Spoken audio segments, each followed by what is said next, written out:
For more than 6 decades, Jane Fonda has been a powerful presence on American screens. Celebrated for her award-winning performances, groundbreaking fitness videos, and outspoken political activism, she built a career many would envy. Yet behind the success and recognition lies a life marked by deep personal struggles, so profound that in her youth, she doubted she would even live to see 30. Now, in her later years, we look back at the painful chapters that shaped her journey. Jane Seymour Fonda was born on December 21st, 1937, by a cesarean section at Doctors Hospital in New York City. She was the daughter of Canadian socialite Francis Ford Seymour and legendary American actor Henry Fonda. According to her father, the Fonda name traced back to Italian roots before the family settled in the Netherlands centuries ago. Jane also carried English, French, and Scottish ancestry. She was named after Jane Seymour, the third wife of Henry VIII, to whom she was distantly related on her mother's side. As a child, some even nicknamed her Lady Jane. Despite her privileged upbringing, Jane struggled deeply with insecurity. Growing up in the 1950s, she later recalled feeling that her worth depended entirely on her appearance. She said her father, though a good man, unintentionally sent her the message that love was conditional on perfection, an idea that left lasting scars. In 1950, tragedy struck when Jane was just 12 years old. Her mother died by suicide while being treated at Craig House Psychiatric Hospital in Beacon, New York. Frances had endured repeated trauma earlier in life and suffered greatly in her marriage. The divorce from Henry Fonda was finalized only months before her death. That same year, Henry remarried Susan Blanchard, a woman but 23 years his junior, though that marriage also ended in divorce. After her mother's passing, Jane developed bulimia, an eating disorder she would battle for many years. The struggle mirrored the emotional pain that had haunted her mother. Rather than receiving reassurance, she often felt criticized about her appearance, deepening her self-doubt. As a teenager, Jane briefly taught dance at Fire Island Pines in New York. She attended Greenwich Academy in Connecticut, the Emma Willard School in New York, and later Vassar College before ultimately leaving school. Before fully committing to acting, she worked as a model and appeared twice on the cover of Vogue. Her interest in the arts grew in 1954 while attending a charity performance of The Country Girl with her father. After spending 6 months studying art in Paris, she returned to the United States in 1958 and met influential acting teacher Lee Strasberg at the Actors Studio. His encouragement changed her life. For the first time, someone told her she had real talent, and she believed it. By the early 1960s, Fonda was building momentum in Hollywood. She made her film debut in Tall Story, 1960, and continued with roles in Period of Adjustment and Walk on the Wild Side, 1962, earning a Golden Globe for the latter. In 1963, she starred in Sunday in New York, though critics were divided, some praising her talent while others were harsh. She expanded her career internationally, filming in France, and even becoming one of the first American actresses to appear nude in a foreign production. She famously turned down the role of Lara in Dr. Zhivago, unwilling to commit to a lengthy overseas shoot.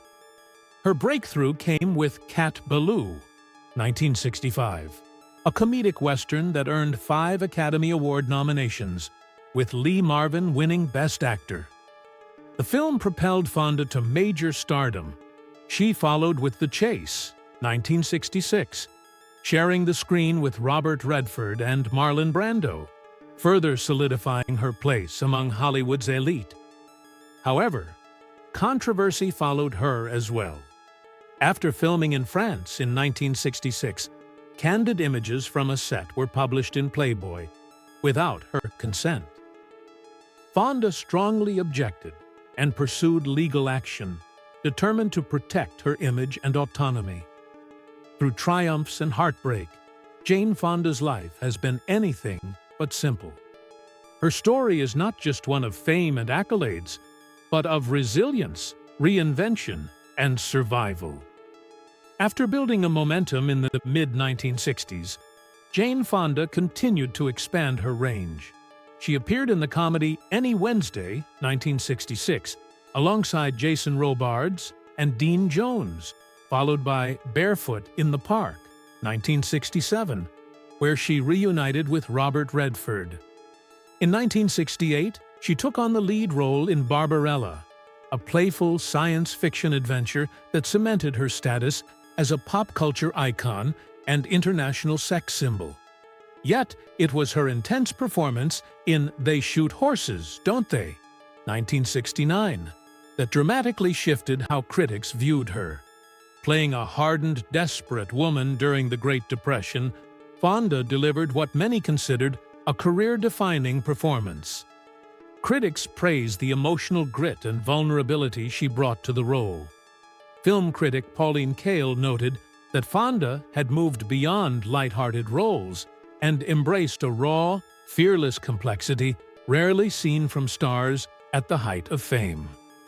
Her performance earned her the Best Actress Award from the New York Film Critics Circle and her first Academy Award nomination. By the end of the 1960s, Fonda had become more selective with her projects. She famously declined leading roles in Rosemary's Baby and Bonnie and Clyde, choosing instead to shape her career on her own terms. Marriage to Roger Vadim and early relationships. Fonda's personal life was equally eventful. She began dating French director Roger Vadim in 1963, and they married on August 14, 1965, in Las Vegas. Their daughter, Vanessa Vadim, was born in 1968 and named after actress and activist Vanessa Redgrave. Though rumors of separation surfaced in 1970, Fonda initially denied them. By 1972, she confirmed they were living apart, though they remained on friendly terms. During the early 1970s, she was romantically linked to political organizer Fred Gardner and her Clute co-star Donald Sutherland. Political awakening and controversy. Throughout the 1960s, Fonda became increasingly involved in political activism. She supported the civil rights movement and became a vocal opponent of the Vietnam War. During a trip to France, she connected with anti-war intellectuals, an experience that deeply influenced her worldview. She also supported the 1969 indigenous occupation of Alcatraz Island, standing alongside other activists advocating for native sovereignty.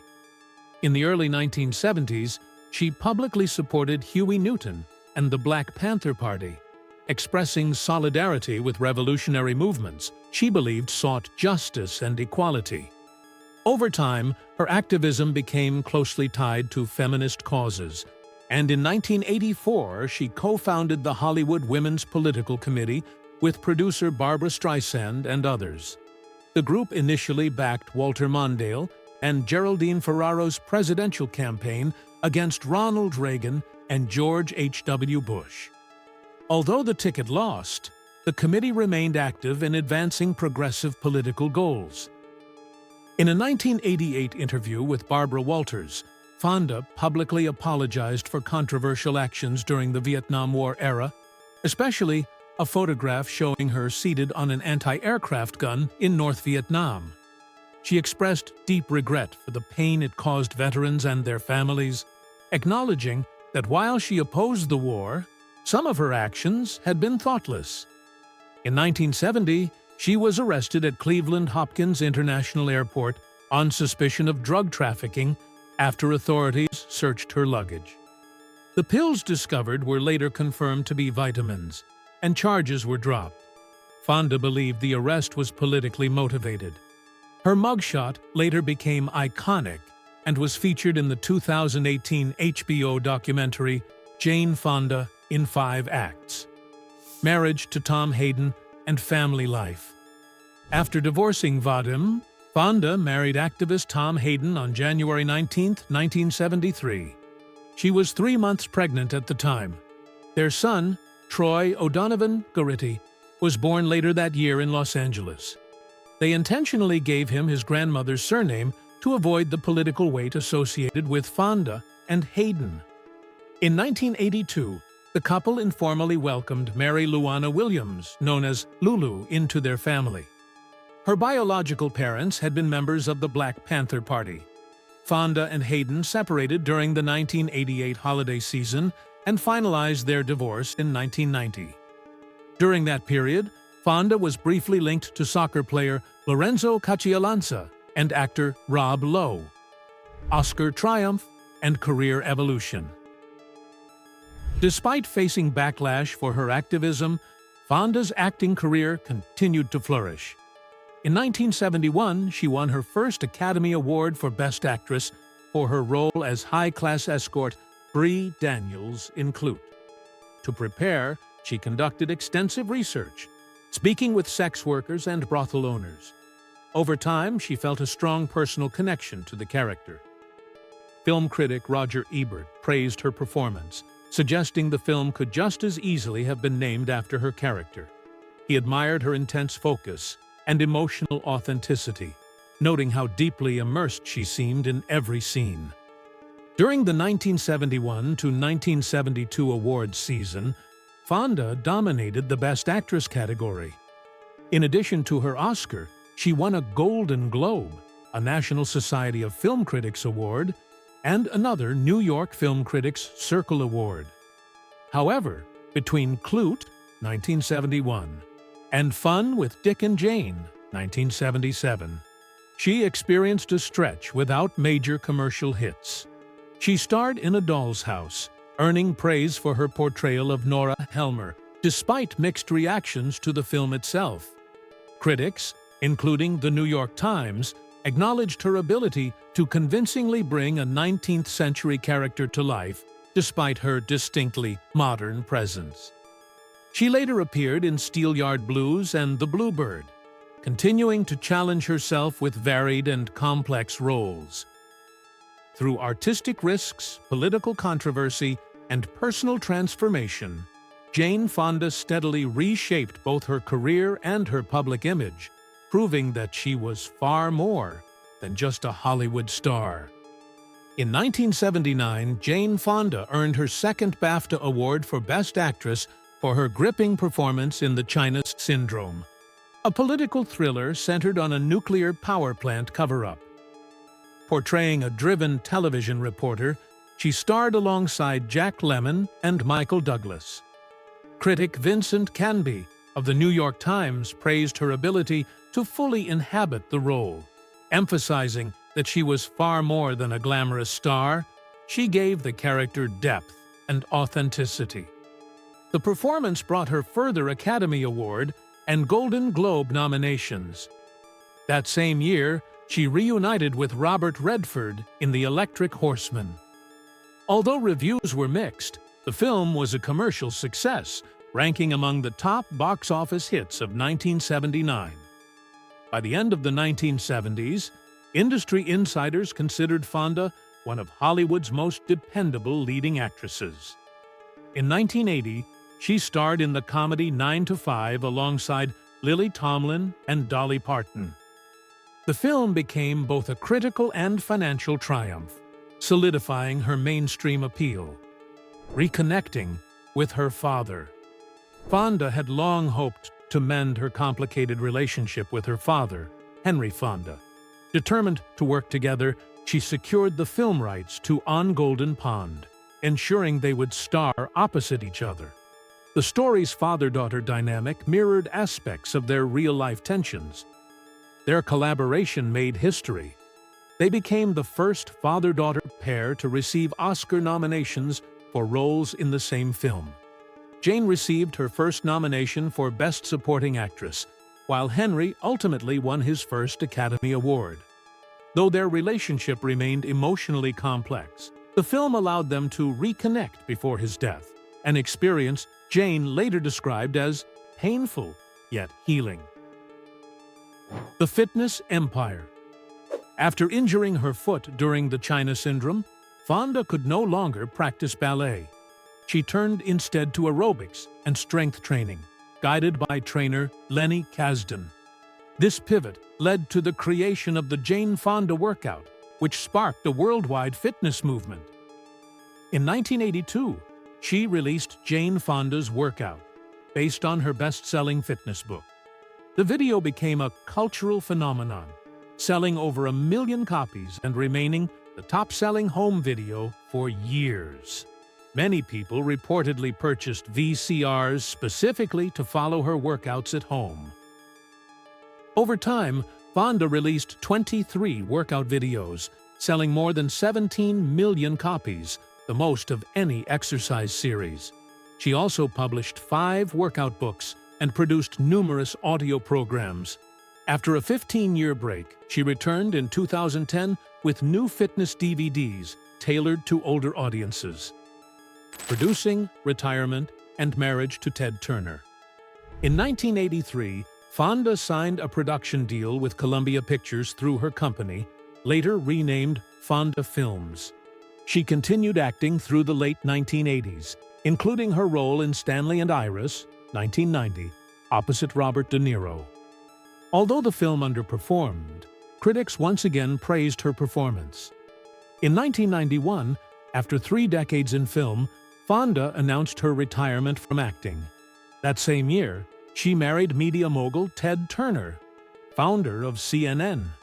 They wed on his ranch near Tallahassee, Florida, separated in 2000, and finalized their divorce in 2001. Philanthropy and activism. Fonda's charitable work has long focused on youth development, reproductive health, environmental issues, and the arts. Proceeds from her fitness empire helped fund progressive initiatives, including the Georgia Campaign for Adolescent Power and Potential, GCAPP, and the Fonda Family Foundation.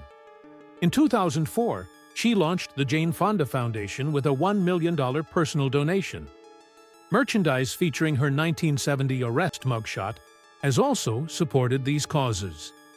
Return to acting in Broadway. After a 15-year hiatus, Fonda returned to film in 2005 with Monster-in-Law, starring opposite Jennifer Lopez.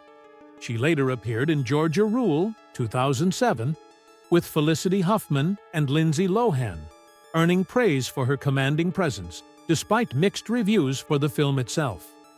In 2009, she returned to Broadway for the first time in decades, starring in 33 variations. While reviews were mixed, critics acknowledged her emotional depth on stage. She received a Tony Award nomination for Best Actress in a Play. Author and survivor. In 2005, Fonda published her memoir, My Life So Far, which divided her life into 3 distinct 30-year acts. Critics described the autobiography as candid and compelling. She followed it with Prime Time, 2011, offering reflections and guidance for life after 60. In 2010, Fonda was diagnosed with breast cancer and osteoporosis. She underwent successful surgery and later announced she was cancer-free. Years later, she revealed a diagnosis of non-Hodgkin lymphoma in 2022. After undergoing chemotherapy, she announced she was in remission by the end of that year. Television and later career. In 2015, Fonda reunited with Lily Tomlin for the Netflix series Grace and Frankie, which ran until 2022. The show earned Emmy and Golden Globe nominations and became one of Netflix's longest-running original comedies. In 2018, she starred in Book Club alongside Diane Keaton, Mary Steenburgen, and Candice Bergen. Despite mixed reviews, the film was a box office success. That same year, the HBO documentary Jane Fonda in 5 Acts, directed by Susan Lacey, premiered to critical acclaim. In 2023, she appeared in 80 for Brady alongside Lily Tomlin, Rita Moreno, Sally Field, and Tom Brady, as well as in Moving On. Now approaching her late 80s, Fonda remains active and energetic. As she once reflected on aging, She understands that time ahead may be shorter than time behind, but she continues to work, advocate, and inspire with remarkable resilience.